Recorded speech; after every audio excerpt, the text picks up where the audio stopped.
আবারও দ্বিতীয় ধাপে আরও একবার বৃদ্ধি করা হয়েছে বাংলাদেশের স্বর্ণের দাম, এবং এটা বাংলাদেশের জন্য রেকর্ড করে তুলেছে। শুধু বাংলাদেশে নয়, সারা বিশ্ব বাজারে স্বর্ণের দাম বৃদ্ধি পাচ্ছে অত্যধিক।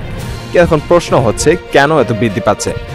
বিভিন্ন সংস্থা এবং গণমাধ্যম বলছে পণ্য আমদানির ক্ষেত্রে ট্রাম্পের শুল্ক নীতি এর প্রধান কারণ। তাছাড়াও ভূ রাজনৈতিক অস্থিরতা সহ নানা কারণে বৃদ্ধি করা হচ্ছে স্বর্ণের দাম।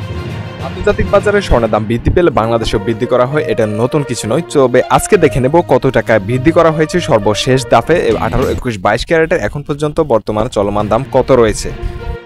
আমরা যদি 18 ক্যারেটের দিকে লক্ষ্য করি, 18 ক্যারেটে এই ধাপে 3,430 টাকা বৃদ্ধি করার পর নতুন দাম হয়েছে 1,33,541 টাকা। এই হচ্ছে 18 ক্যারেটের অবস্থা।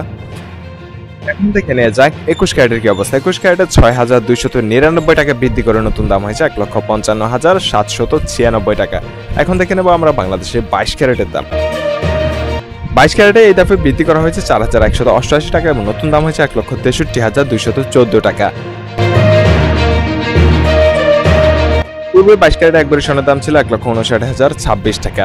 পরবর্তীতে আমরা দেখে নেব বাংলাদেশের সনাতন পদ্ধতিতে দাম কেমন থাকছে। সনাতন পদ্ধতিতে একবারে স্বর্ণ কিনতে গেলে আজকের বাজারে আপনার খরচ হবে প্রতি ভরিতে সনাতন পদ্ধতির 1,07,343 টাকা।